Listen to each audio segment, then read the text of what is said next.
internacional. Hoy con el tema económico en la palestra, por supuesto, ha llegado un buque ya luego de esta reanudación de actividades, de conexiones entre Chevron y PDVSA, pero hay diferentes temas que atañen al bolsillo, a la vida cotidiana del venezolano, para analizar el contexto económico en nuestro país. A esta hora nos acompaña en el estudio 1 Leonardo Soto, es economista, doctor en gerencia y también preside Integral Consultores Group. Vamos a hablar un poco del panorama económico en Venezuela. Bienvenido a Primera Hola, Página. gracias, un placer.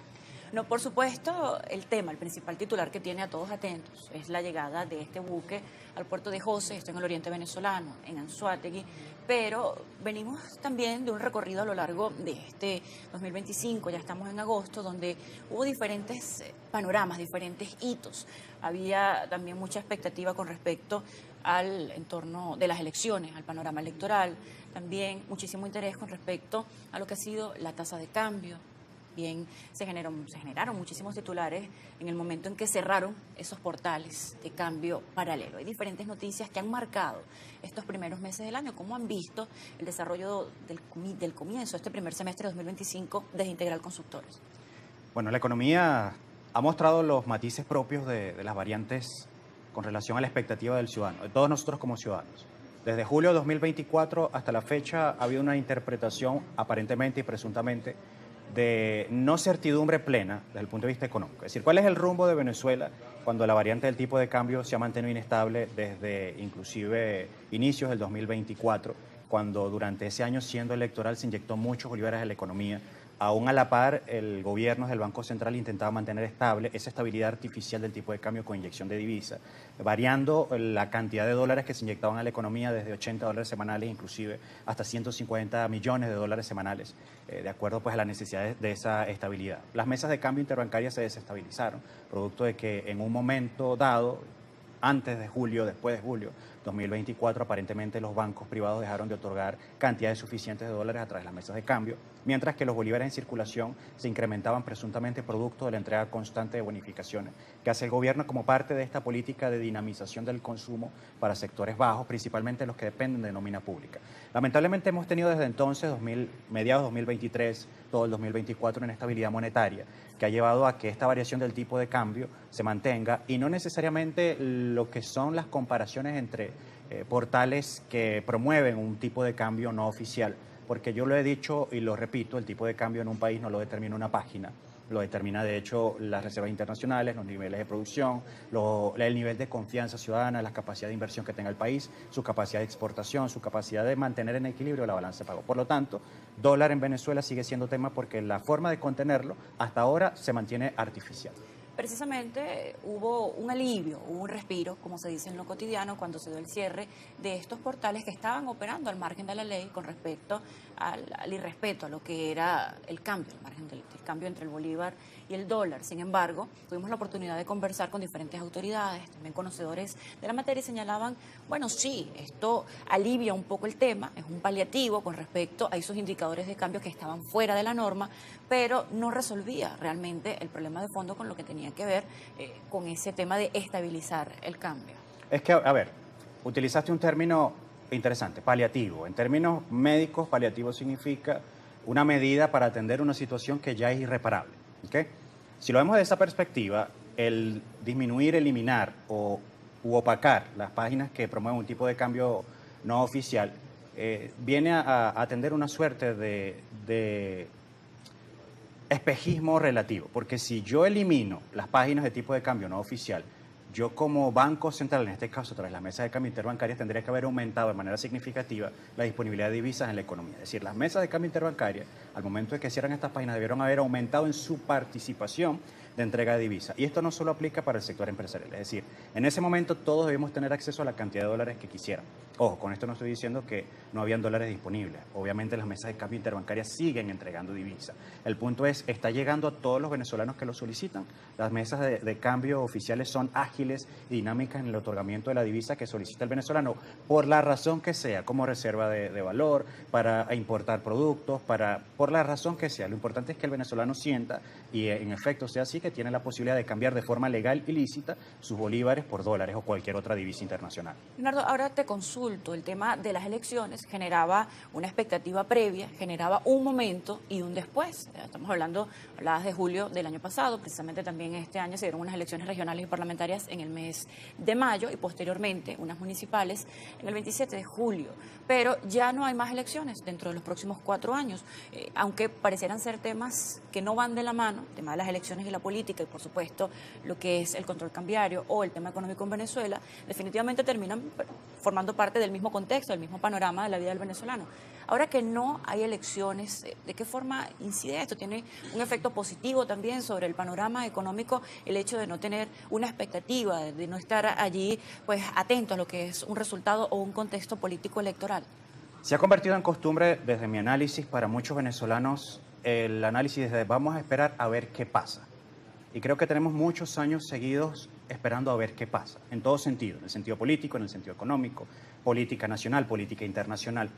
Y lamentablemente en Venezuela pudiese existir todavía bajos niveles de confianza con relación al rumbo que debería tomar el país desde el punto de vista económico para garantizar el bienestar, la calidad de vida, para fortalecer el ingreso familiar, para mejorar los sueldos y salarios según lo que establece la Ley Orgánica del Trabajo, para promover inversiones que sean escalables. Una inversión escalable toma de 3, 5 a 10 años a establecerse y poder generar resultados positivos para un país. Entonces, en este tema de todo este compendio de procesos electorales que se han generado, que generan incertidumbre y disminuyen los niveles de confianza interna principalmente. Todo este tema del conflicto internacional, esta retórica discursiva que tiene el gobierno nacional con gobiernos internacionales, de que si estoy o no estoy de acuerdo, de que si hago o no hago negocios contigo, de que si soy o no soy. Entonces, todo esto genera un clima de incertidumbre a nivel social y sigue manteniéndose la pregunta, ¿qué es lo que va a pasar? Esto disminuye las inversiones. Esto jerarquiza el consumo en función de algunos rubros específicos. Esto mueve la economía hacia una inestabilidad constante que nos lleva a que se sienta en base suficiente para que podamos crecer de manera bien sólida y consolidada. Esto desde el punto de vista, desde las consultorías, desde las observaciones, sin embargo, desde el Ejecutivo Nacional se derivan cifras de alrededor de 17 trimestres de crecimiento constante, a pesar de los diferentes panoramas con respecto a medidas coercitivas, también anuncios, a disyuntivas, decisiones que un día cambian, al otro día vuelven a ser positivas, vuelven a ser negativas, dando el ejemplo específico de Chevron. Entonces, también cómo hacen la correspondencia de estas observaciones, de ese vamos a ver qué pasa, con la información oficial generada desde el alto gobierno, donde se habla del crecimiento del Producto Interno Bruto, donde se habla de varios trimestres en crecimiento continuo con respecto a los principales rubros económicos en el país. Claro, es que la economía, viéndolo desde el punto de vista tecnoeconómico, sí ha crecido en renta. Venimos de un momento muy, muy delicado de producción petrolera, donde llegamos apenas a producir y exportar entre 250 y 300 mil barriles por día, y hoy en promedio, cifras tanto oficiales como de la OPEP, estamos por encima del 1.000.000 de barriles diarios. Obviamente, si lo vemos desde esa perspectiva, hemos crecido y tenemos un crecimiento en renta significativo, aun cuando estamos vendiendo ese petróleo a tasa de descuento, producto de que todavía pesan sobre Venezuela sanciones y restricciones para la movilidad de este recurso. Por lo tanto, sí hemos crecido. Ahora, que ese crecimiento económico se traduzca en calidad de vida, eso es otra cosa.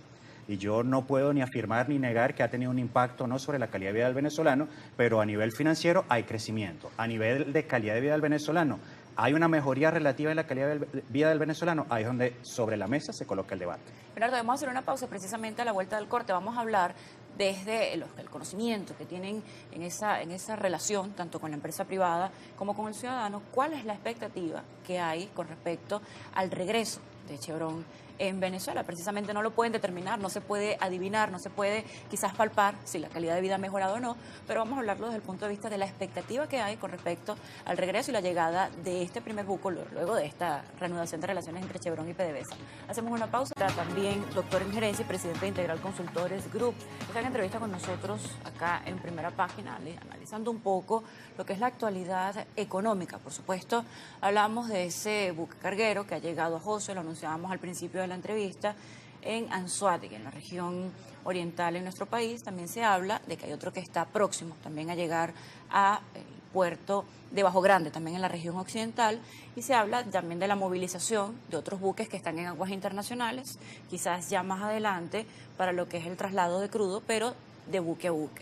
Ya en esta llegada, que ha generado importantes titulares, ya con la reanudación de las actividades de Chevron en Venezuela, hablamos de este buque que está en Jose, en ese puerto en Anzoátegui, y naturalmente se generan expectativas. Bueno, no podemos adivinar, no podemos determinar, no podemos tener conclusiones adelantadas, pero desde la consultoría me gustaría conocer qué es lo que esperan, tanto en el sector económico privado como el común, el ciudadano, con la llegada de Chevron, entendiendo que Chevron tiene una participación importante en el negocio energético, pero quizás no determina toda la pauta económica nacional. Pero ¿qué se espera de este buque?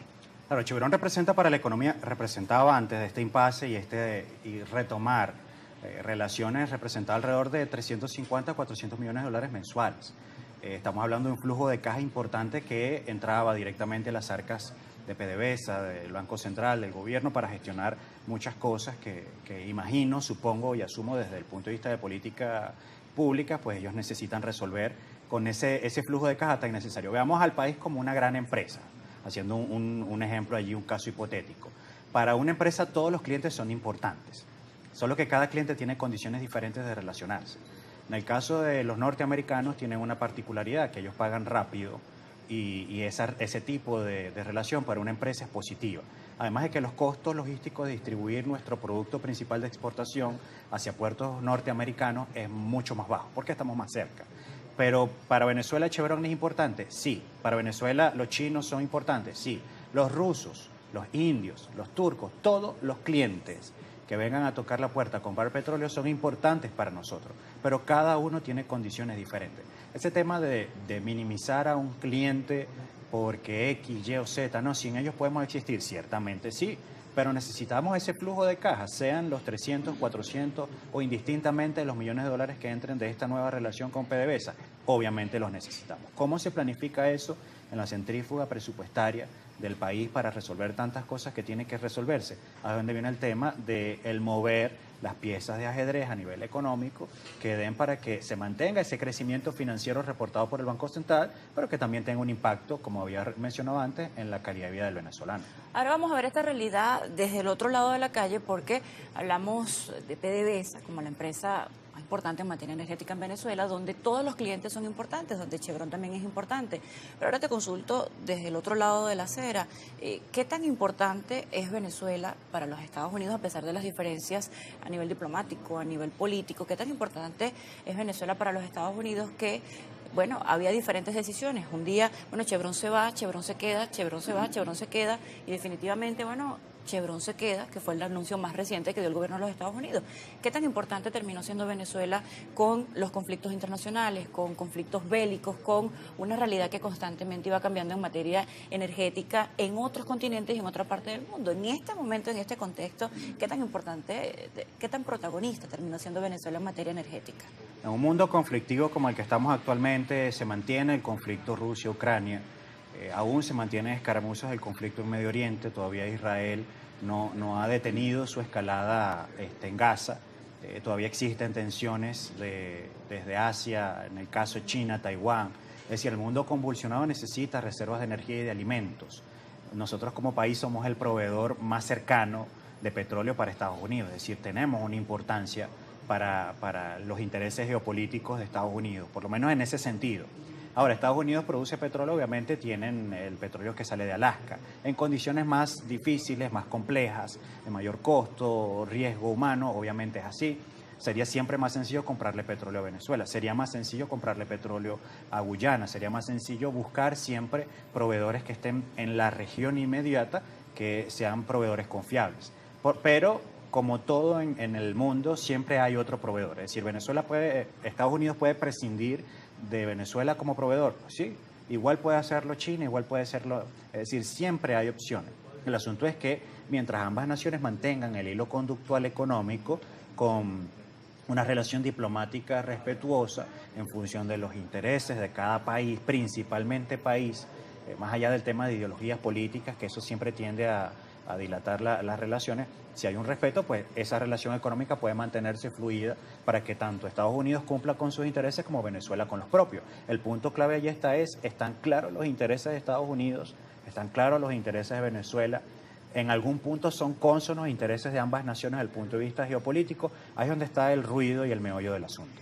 Tocaste el gobierno de Guyana. de este país vecino. Vamos a trasladar esta pregunta con respecto al hilo conductor de las relaciones diplomáticas, de las relaciones políticas, de las relaciones económicas, y me gustaría conocer tu opinión con respecto a esta situación que se genera en la Guayana Esequiba con el gobierno de Guyana, porque precisamente hay extracción de crudo en aguas, bueno, ya no delimitadas como lo han anunciado las autoridades y han emitido los diferentes reclamos ante los entes internacionales. Pero desde tu punto de vista, bueno, ¿qué tan leal o desleal es esta competencia energética con este vecino? Las competencias en economía nunca son leales. A ver, siempre hay un sentido de quién está primero en la palestra. A ver, el deber ser es que ninguna nación toque yacimientos petroleros en zonas de disputa territorial. Ese es el deber ser. Que una de las partes lo esté haciendo o no, ya depende obviamente de las decisiones políticas que toma cada nación, que ya eso tiene que ver mucho con el tema de geopolítica, pero el deber ser económico, el deber ser político es que ninguna de las partes toque esos recursos naturales presentes en una zona que sigue en disputa. Entonces, ¿cuál es el tema acá? Que, bueno, Guyana es una nación joven con el tema de petróleo, ya Venezuela tiene bastante tiempo en el tema de la extracción, de la exportación, de la refinación, de la generación de algunos derivados. Guyana es un país que está viendo una oportunidad de crecimiento en esa área importante para desarrollar infraestructura. También hay que entender que es una nación muy pequeña y que necesita pues de una reestructuración política para poder invertir de manera apropiada esa riqueza petrolera, que no se convierta en un mal como ha sido para otros tantos países. Por lo tanto, tiene que ver mucho con el tema de la claridad de cada país y de la necesidad de que entendamos todos como propios de esta región que algún tipo de conflicto no va a llevar absolutamente nada bueno. Y cuando digo ¿Podrían conflicto, estar ellos en desventaja con respecto al hecho de que Venezuela tiene 100 años trabajando en la industria petrolera y quizás para ellos, el país vecino, se trata de un descubrimiento donde también hay empresas extranjeras que están realizando la extracción, la mediación, la comercialización de este producto? ¿Pudiera ser visto como una desventaja para este gobierno vecino el hecho de tener menos tiempo en el negocio, o esto es indiferente en materia energética? si lo hacen solos, sí, porque obviamente quien tiene más tiempo y experiencia haciéndolo puede generar unas relaciones comerciales con el mundo diferentes.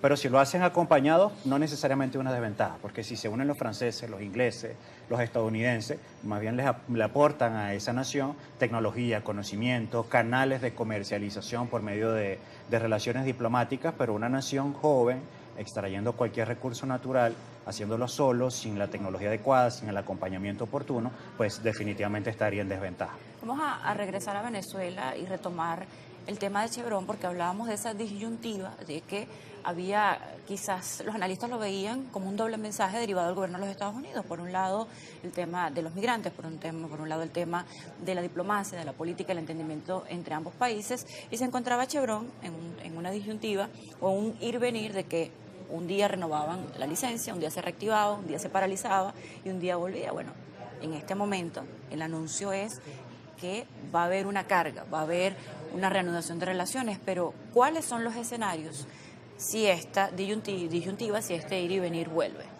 El punto aquí es que desde política económica, yo particularmente considero que esas licencias actualmente, hasta que no se resuelva a plenitud las diferencias políticas entre ambas naciones, siempre se debe considerar como temporal. Es decir, sé que va a generar flujo de caja, sé que puedo utilizar ese recurso para lo que sea que se vaya a utilizar, pero mañana puede que no esté. Entonces, ¿qué pasa? Si yo lo veo desde esa perspectiva, porque bueno, hay alegría, ya los buques están llegando a los diferentes puertos que corresponden, pero mañana no van a estar. Entonces, ¿sobre qué base me sostengo si no están? Repito, no es que si se van la economía petrolera va a desaparecer, no. Seguimos teniendo otros clientes, ocupamos otros espacios comerciales, pero aportan algo muy positivo a la economía, repito, que es flujo de caja. ¿Hay un plan B? Sí lo hay, aparentemente. ¿Hay un plan C? También lo hay. Desde la perspectiva productiva hay un impulso aparente, presunto, a la economía de exportación no petrolera, que está llevando a que salga café, a que salga más cacao, a que salga maní, a que salgan hortalizas hacia otros países que están demandando productos venezolanos, que tenemos grandes ventajas y bondades productivas. Sin embargo, el tema de volcar todas las esperanzas sobre la relación con una empresa norteamericana no es una decisión sabia ni prudente en estas circunstancias, por las razones que tú acabas de mencionar. Esa relación es inestable y siempre puede terminar en cualquier momento. Pero precisamente se ha anunciado desde el alto gobierno venezolano, también desde el Ministerio de Hidrocarburos, esa movilización, esa activación de una economía no petrolera y también de otros temas que no solamente es Chevron, no solamente es el petróleo, porque la materia energética venezolana también incluye el gas, también incluye la transformación de esos hidrocarburos. Ahora te consulto, ¿cómo ves el dibujo, el mapa completo, más allá de esta relación petróleo específicamente, de esta relación Chevron? ¿Cómo ves también el dibujo completo de la materia energética en Venezuela, acompañado del gas y, por supuesto, de la transformación aguas abajo de estos hidrocarburos que son transformados en la industria venezolana? Mira, te hago un paréntesis a esa pregunta porque lo que comentaste antes es muy interesante. Fíjate, el gobierno está anunciando el impulso de la economía de exportación no petrolera, pero eso va muy lento. Eso va muy lento. Venezuela tiene capacidad para producir, por ejemplo, café. Tenemos mucha capacidad para producir cacao, ganado de buena calidad, pero eso va muy lento. Hace falta un acompañamiento mucho más exhaustivo para el productor, financiamiento, fortalecimiento, canales de comercialización con el resto del mundo. Es decir, tenemos que ser habidos exportadores. Sé que se está haciendo un esfuerzo porque le hago seguimiento a las actividades en terreno. Tengo la ventaja de recorrer buena parte del país, mucho de ello país productivo, agroproductivo, y sé que hay un gran esfuerzo tanto de gobierno como productores trabajando en conjunto para ello, pero aún es muy lento ese proceso. Y creo que el mundo, porque así lo he visto, que el mundo está demandando de lo que Venezuela está produciendo porque son productos de buena calidad. Ahora, el tema energético para Venezuela sigue siendo punta de lanza. Somos un país petrolero y lo vamos a seguir siendo por 200 o 300 años. Que tal vez en 100 años se invente la fusión en frío, qué sé yo, sé que es un ejemplo un poco extremo, y el petróleo pierde importancia o relevancia, pero no va a desaparecer, porque hay muchos otros productos, además del tema estrictamente gasolina o cualquier otro tipo de derivado que se demanda, por ejemplo, plástico, tela sintética, insumos médicos, entre otras tantas cosas. Vamos a seguir siendo un país petrolero. El asunto es que el petróleo en Venezuela tiene que sembrarse, aunque suene a cliché lo que estoy diciendo, porque sé que se ha repetido demasiado, pero con una filosofía diferente. Pero hablas de ese dibujo, incluyes la industria petroquímica, incluyes la transformación, incluyes, también te mencionaba, el gas. ¿Cómo ves ese dibujo completo, por lo menos en el futuro a mediano plazo? Es que sin petroquímica, desde mi perspectiva, no hay negocio petrolero. Solo extraer y exportar no es negocio suficiente. Es decir, debemos refortalecer nuestra industria petroquímica. Podemos ser exportadores de gas, sí tenemos los yacimientos para eso, pero los derivados del petróleo son los que generan realmente, los derivados del petróleo me refiero a las materias primas que se transforman en algo diferente. Caso, repito, de insumos médicos. Uno de tantos que se pueden hacer con el petróleo. Caucho, entre otras tantas cosas que se pueden hacer. Tenemos que ser una potencia petroquímica. ¿Llegamos en algún momento a tocar un piso importante con relación a eso? Claro que sí. Hoy podemos volver a hacerlo. Hay que meterle corazón, cerebro, a que se vuelvan a fortalecer las capacidades petroquímicas en Venezuela y se impulse la exportación de productos procesados, terminados ya técnicamente con sello hecho en Venezuela. Leonardo, hemos llegado al final de la entrevista. Tenías tiempo que no visitabas Primera Página. Gracias por esta revisión de lo que es la actualidad económica, no solamente en materia energética, sino diferentes factores que atañen al ciclo económico en nuestro país. Leonardo Soto, economista, doctor en gerencia, también presidente de Integral Consultores Group. Hacemos una pausa, a la vuelta más contenido en Primera Página.